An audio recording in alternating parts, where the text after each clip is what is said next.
So, Rob, let's start at the beginning. Sure. How did Warhorse come about? Well, on the video, you saw Tom Morris. When he started at the National Theatre of Great Britain in 2004 as an associate director, he already knew that he wanted to work with Handspring Puppet Company. So he took some of his colleagues from the National down to South Africa, where Handspring is based, and they saw a show that was produced and created by Handspring and its artistic directors, Adrian Kohler and Basil Jones, and they were incredibly impressed by it. So it was really a matter of finding the right material. And it was actually, as you saw from the video, Tom Morris's mother who suggested the novel by Michael Morpurgo, Warhorse. So he read it and knew that this was the perfect material for these creative minds to come together and really create something truly special. And it was about 18 months later that the first productions of Warhorse were being workshopped in the National Theatres in London. And share with us some of what are obvious challenges to presenting something like this on a stage. Yes, so this is a very challenging show to produce. I mean, how do we create the epic scale and convey the epic scale of World War I? How do we stage a full cavalry charge? But I think that the most challenging thing about the show is how do you make a show where the central character is a puppet? A puppet that doesn't sing or dance or speak or ice skate or anything like that. A puppet that is, in fact, a horse. And how do you get an audience to really care about this puppet and empathize with its story and follow his story, follow Joey's story? And I guess additionally, another challenge really is how do we bring Joey to life? Well, we have 3 actors that play this one character. And during about the 8-week rehearsal process, 8-week rehearsal period, they learn to really be a horse. They learn everything there is to know about horses. Like, I'm sure you all know so much about horses. So the sounds they make, their behaviors, their patterns, it's during that time they learn to work together as a team and really through sound and movement give this character a voice and give Joey life. Can you tell us more about the puppetry that goes on? I can tell you about the puppetry, but I think I have a friend here that is probably going to be a better example of how the puppet works. Welcome, Joey! Ladies and gentlemen, Joey, the Warhorse.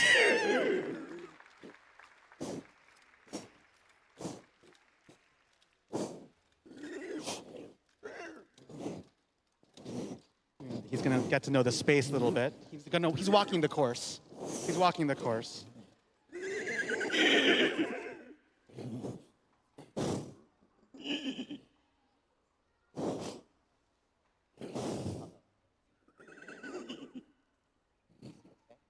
I'm not sure. He might be eyeing that jump over there.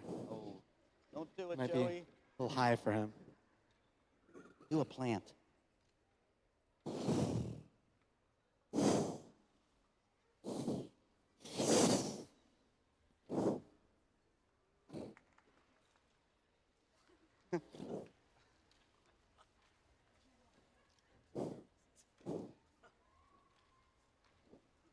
I think he's sizing up the height there. You're tall enough, Joey. No.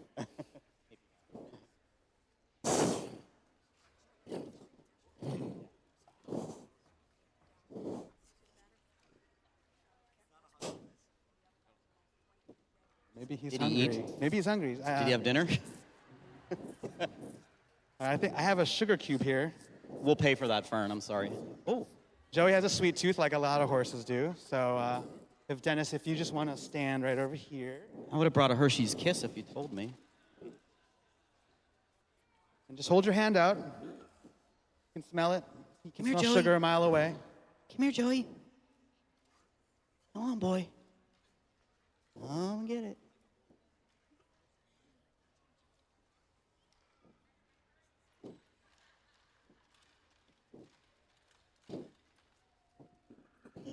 It's okay, Joe. Come on, Joe. Come on. It's Hershey sugar. Yeah. That's where we make the chocolate from.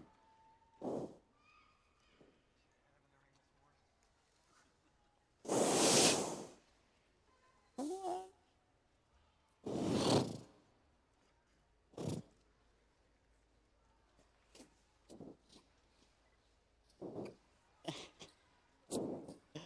I think you got it, Joey. I think you're getting my arm now.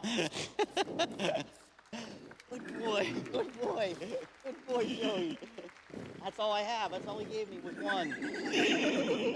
Well, as you can see, Joey's design is both incredibly creative and innovative and beautiful. Yeah, I'm talking about you, that's right. As you can see, as well, it takes 3 actors, puppeteers, to operate Joey. We have them separated between the head puppeteer, what we call the heart puppeteer, and finally what we call the hind puppeteer. Now, each puppeteer is charged with a physical or technical task, and also what we call an emotional indicator. So for the head, he knows we're talking about him. He's trying to put his 2 cents in here. So for the head puppeteer, their technical or physical task is all about where Joey's looking, or his sight line, eye line. By moving and manipulating the level and the positioning of the head puppeteer gives us an idea of what Joey's looking at, and by extension, what he may be thinking. The emotional indicator for the head puppeteer is all about the ears. And so the ears, they rotate just like a horse's do, 180 degrees, either together or separately, and their positioning, as you know, can indicate different emotional states in Joey. So if the ears are forward, they can be curious, something's alerted him, maybe he thinks there's more sugar, or maybe if they're back, if the ears are back, we get a sense of Joey being threatened or agitated. So let's calm him down. Calm down, boy. It's okay. It's all right. It's all right. All right. That's a good boy. There you go. Moving on to the heart puppeteer. Now, the heart puppeteer's technical or physical task is all about Joey's weight.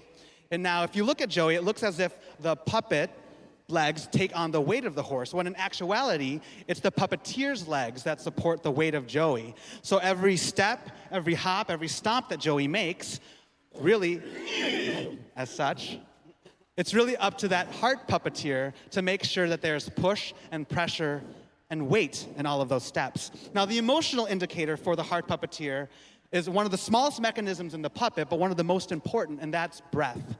By changing his body position and by bending his knees slightly in a plie, we get the idea of breath in Joey, and by extension, that Joey is alive. And again, his emotional indicator, the different qualities of breath can indicate different emotional states that Joey is in. So if the breaths are short and high, again, there's something that he might be agitated by. And if they're low and slow and raggedy, we get the idea that Joey is exhausted, maybe after a long day of working in the fields. And last but not least, we have the hind puppeteer. Now, the hind puppeteer is in charge of the back legs and the tail. And the material of the tail and of the mane is this great material that we call, that's right, I'm talking about you. There's a great material that we call, that is Tyvek, that they use in construction. We were looking for the perfect material, and we found this really great fine foam substance, but it was highly flammable, and obviously we couldn't use that. No, we couldn't use a flammable material, no. So we used Tyvek, which is this construction material that has a great weight to it, has a great sound quality, and it looks great on stage as well. Now, the tail is the emotional indicator of the hind puppeteer, and its positioning can indicate different levels of tension in Joey and other things as well. So if the tail is high and raised, we get a sense of higher level of tension, and if it's low and maybe just casually swinging from side to side, we get a lower level of tension in Joey. That's right, shaking it out. Maybe he's ready to try that jump in a bit. We'll see. Now, the physical or technical task of the hind puppeteer is related to the heart puppeteer in terms of weight. We get a sense of the hind puppeteer's ability to put weight on the back legs because there's actually no weight going through this back leg. It's all through his legs, the puppeteer's legs. Also, the hind puppeteer is in charge of the proper gait or footfalls of the horse. As you can see, the heart puppeteer and the hind puppeteer, they are strapped inside the horse, and the heart puppeteer can't see behind him, but the hind puppeteer can. He can see where the feet have to fall in order for it to be correct. So we learned the footfalls on a count system. So let's put them on a treadmill here. So on a 4-count walk, you see it's up to the hind to make that correct looking. Or what we have in a 2-count trot.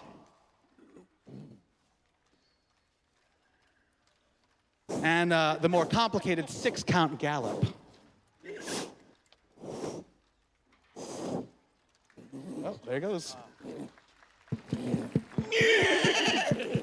All right, Joe. All right, here we go. He's riled up. He had a lot Sugar of high. sugar today, a lot of Hershey's chocolate today. So let's see if we can't give him a little way up, boy, huh? Want to give him a little way up? Here we go. Way up, boy, way up.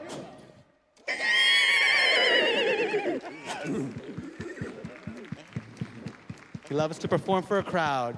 So right now we're going to have some of our friends come in from the Canadian Cowgirls and their friends. Joey, look. Look, Joey.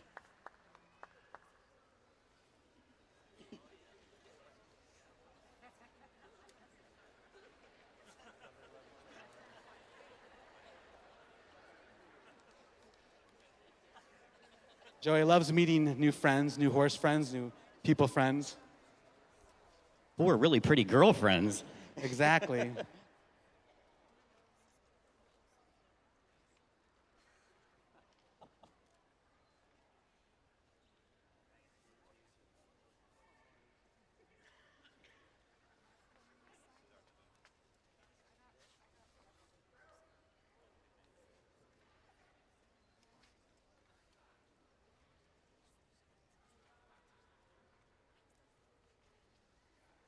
So, Rob, is Joey the only puppet in the play, or are there more?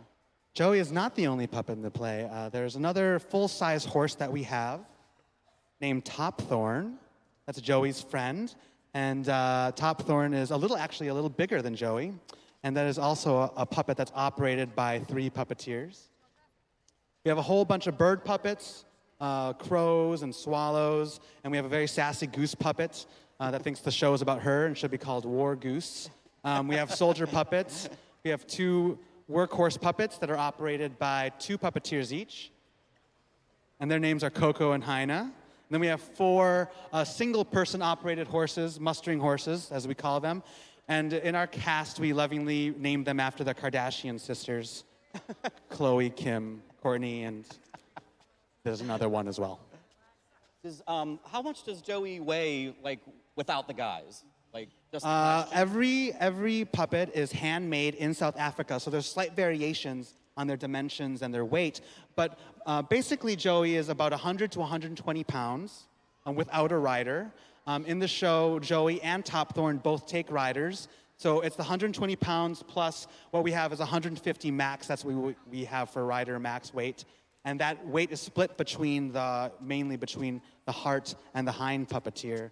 So Joey's an aluminum frame cage underneath, and that's covered with that bent cane or like bamboo, and it's hand bent. And then there's a mesh skin, and then that material that I talked about earlier, the Tyvek, and that makes up the mane and the tail.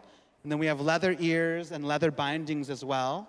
And then also these incredibly beautiful blown glass eyes, which are one of the hardest things to make for the puppet. They go through, I think it's like 1 out of 10 actually get used because they have to have that special depth in them that you can only really get in the depth of a horse's eye. The light plays off of the eyes. Indeed, really yes.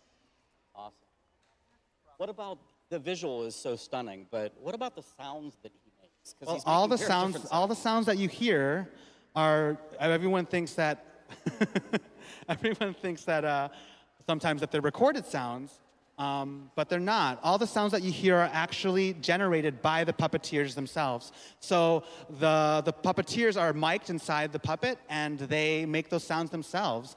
And the actual capacity for a horse's lungs is about 3 times, I'm sure you all know this, 3 times 3 men, basically 3 grown men. And so we have 3 men that are actually able to make these sounds, and it's nice that these sounds get to be layered, and one person can start a sound and another person can continue that sound, and you get a really nice depth of sound when the 3 men are able to make them together. Awesome. Absolutely awesome. Are we going to be able to separate these?